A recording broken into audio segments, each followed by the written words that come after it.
Somewhere in America right now, there's a piece of paper worth more than most people will earn in 10 lifetimes, sitting in someone's wallet, or taped under a mattress, or shoved into a kitchen drawer.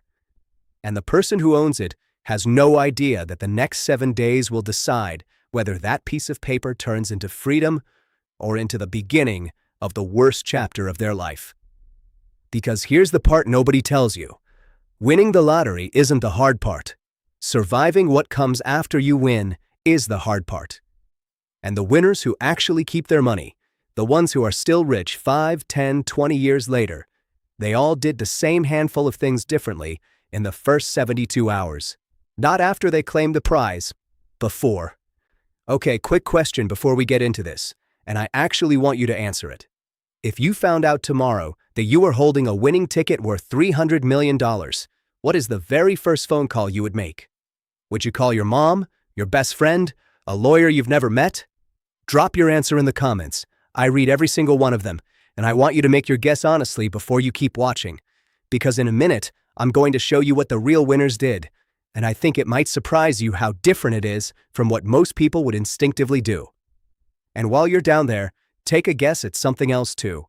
Out of the 7 moves I'm about to walk you through, which one do you think trips up the most winners and ends up costing them the most money in the long run? Type your guess now. Then let's see if you're right by the end of this. And listen, if you know someone who just got a big inheritance, sold a business, settled a lawsuit, anything that dumped a pile of unexpected money on them, send them this video right now. Because everything I'm about to explain doesn't just apply to lottery winners. It applies to anyone who suddenly has more money than they know what to do with. This could genuinely save them from making the same mistakes you're about to watch destroy other people's lives. And hey, if stories like this are your thing, real cases, real consequences, real human beings whose lives got flipped upside down by money, hit that like button and subscribe, because I've got a lot more of these coming, and I don't want you to miss them. All right, let's start with the story that should be taught in every single financial literacy class in the country, because it's the perfect example of what happens when you skip every single one of these 7 moves. Christmas Eve, 2002. Hurricane, West Virginia. A construction contractor named Jack Whitaker stops at a gas station called the C&L Superserve to grab a breakfast sandwich and fill up his tank. On a whim, because the jackpot had climbed past $300 million, he picks up $100 worth of Powerball tickets. He wasn't even a regular player. He only bought in when the number got obscene. The next night, the numbers come in: 5, 14, 16, 29, 53, and the Powerball, 7. Every single one matches his ticket. Jack Whitaker had just won $314.9 million, the largest single-ticket jackpot in American history at that point. Now here's where it gets interesting, because Whitaker wasn't some broke guy scraping by. He already had a construction company worth around $17 million. He wasn't naive about money. But 2 days after Christmas, he did something that a financial advisor would beg you never to do. He went public immediately. Full press conference, full name, full face on every news channel in the country. He took the lump sum, about $113 million after taxes, and within weeks, everyone in West Virginia knew exactly who he was, what he looked like, and roughly how much cash he was likely carrying around. Within a year, the wheels started coming off. In August of 2003, 2 employees at a strip club he frequented drugged his drink and stole $545,000 in cash out of his vehicle. A year later, thieves broke into his car again and took another $200,000.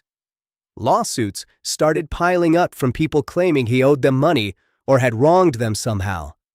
And then came the tragedy that people still talk about today. His granddaughter, Brandy, who friends say had been surrounded by people who wanted her only for the money flowing through her family, was found dead in 2004. Her body left near an abandoned van with drugs in her system. Her boyfriend had already been found dead of an overdose in Whitaker's own home just months earlier. Whitaker later said something that I think about constantly when I research these stories. He said that since he won the lottery, there was no controlling the greed that came at him from every direction. He wasn't wrong. He became a magnet. Everyone within 100 miles knew his face, knew his money, and knew exactly where to find him. Now here's my honest take on this, and I want to be direct about it. I don't think Jack Whitaker's downfall was really about the money at all.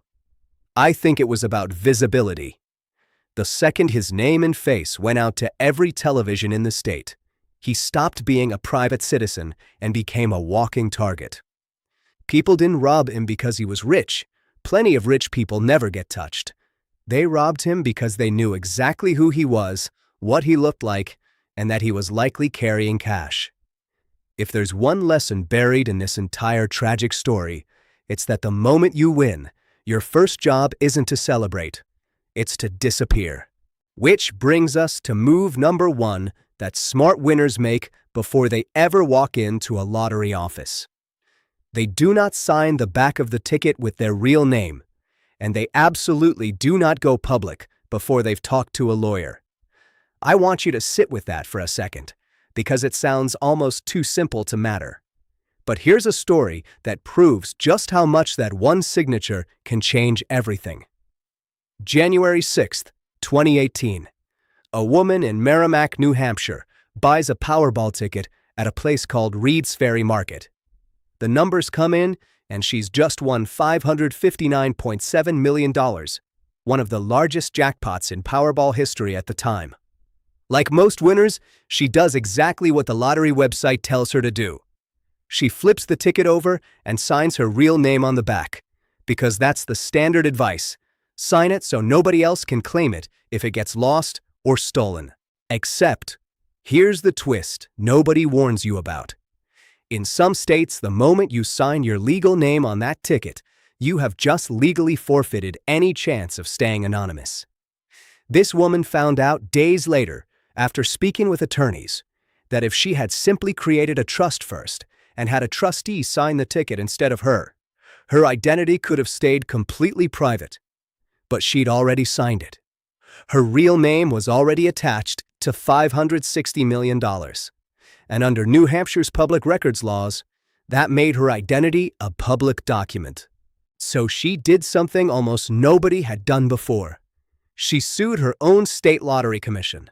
Under the name Jane Doe, she filed a complaint asking the court to let her collect the money through a trust and keep her name sealed, arguing that revealing her identity would expose her to exactly the kind of harassment and danger you just heard about with Jack Whitaker. The state pushed back hard, arguing that transparency was the whole point of a public lottery system, that the public has a right to know who wins these enormous jackpots.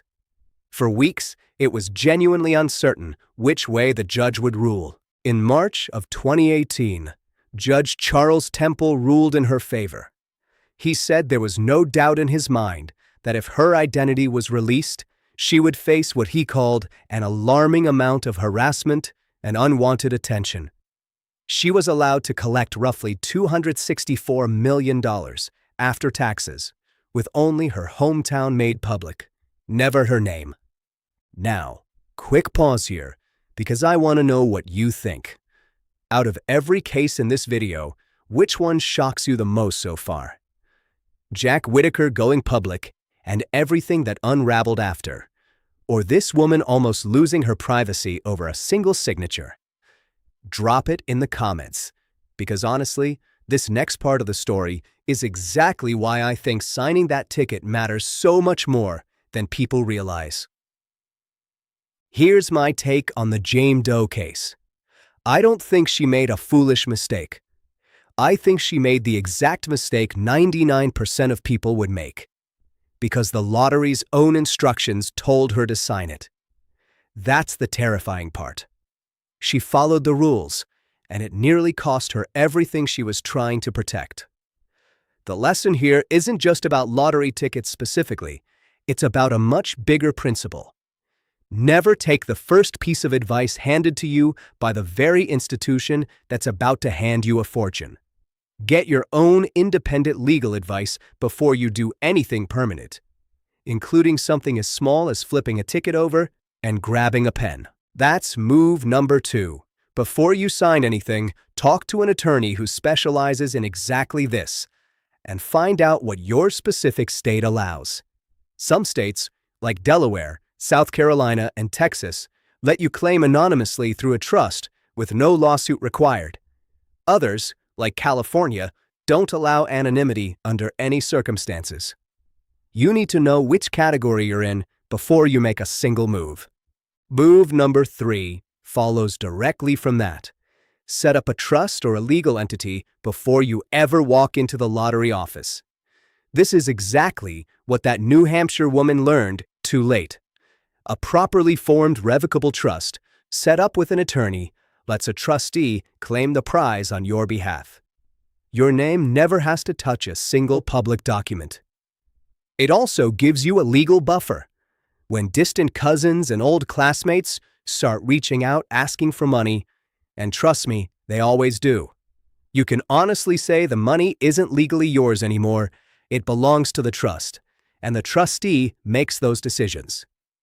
It sounds cold, but it might be the single most protective tool a sudden winner has. Now, let's talk about move number 4, because this next story shows exactly what happens when there's no team, no trust, and no plan. And the fortune isn't even that large by lottery standards, which honestly makes it even more relatable. March of 1999, Grand Bay, Alabama. A 28-year-old single mother named Tonda Dickerson is working a breakfast shift at a Waffle House on Interstate 10. A regular customer, a truck driver named Edward Seward, had a habit of tipping the waitresses with lottery tickets instead of cash sometimes, just for fun. He hands Tonda an envelope with a Florida lottery ticket inside. Neither of them has any idea that ticket had already been drawn as a winner worth just over $10 million. Tonda finds out the next day. She's ecstatic. She goes straight to collect her winnings, choosing a payout of roughly $375,000 a year over 30 years. And this is where it turns into one of the messiest legal sagas in lottery history. Her co-workers claim that all the waitresses had a standing agreement that if any tip ticket ever hit, they'd split the winnings evenly. Tonda denied any such agreement ever existed. 12 days after her win, her former co-workers sued her. A jury actually sided with them, ruling there had been a verbal agreement to share. She was offered a settlement of $3 million to make it go away. She turned it down and appealed. In February of 2000, the Alabama Supreme Court reversed the ruling in her favor. But it wasn't over. 2 years later, Edward Seward, the man who tipped her the ticket in the first place, sued her too, claiming she'd promised to buy him a truck if she ever won big. That case got thrown out as well. And on top of all of that legal chaos, Tonda got pulled into a battle with the IRS that dragged on for over a decade after she moved most of her winnings into a family-owned company to share with relatives. The IRS argued that move counted as a taxable gift and came after her for roughly $1 million. She fought it all the way to tax court. Here's my honest opinion on the Tonda Dickerson situation. I don't think her mistake was greed, and I don't even think it was really about the lawsuits from her coworkers, because honestly, that could have happened to anyone in that situation. I think her real mistake was moving fast on major financial decisions, like setting up that family company, without a team of professionals mapping out the tax consequences first. A $10 million win should never require a decade-long fight with the IRS. That only happens when the structure around the money gets built in a rush, under emotion, instead of with careful legal and tax planning from the very beginning. Which brings us to move number 4 properly. Before you claim anything, assemble your team. Not after, before. That means a lottery attorney, a certified public accountant who specializes in sudden wealth, and a fee-only financial advisor. Someone paid a flat rate, not someone who earns commission off of whatever they sell you. These 3 people should be in place and briefed on your situation before you ever set foot in a claims office. Winners who skip this step almost always end up paying for it later, either through IRS trouble like Tonda faced, or through poor investment decisions made under pressure from family and so-called friends. Move number 5 is about time, and this one surprises people. Most states do not require you to claim your prize immediately. Depending on where you live, you often have anywhere from 60 days to a full year to come forward. That window exists for exactly one reason: to give you time to get your legal and financial house in order before your life changes forever. Smart winners use every single day of that window. They don't rush to the lottery office out of excitement. They sit on the ticket, sometimes literally locking it in a bank safety deposit box or a fireproof safe, while their team quietly builds the entire structure behind the scenes. The trust, the tax strategy, the security plan, before a single public claim is ever filed. Move number 6 is deciding between the lump sum and the annuity. And this decision needs to happen with your financial team, not on a whim in the excitement of the moment. Jack Whitaker took the lump sum, about $113 million out of $299 million his prize was worth over time.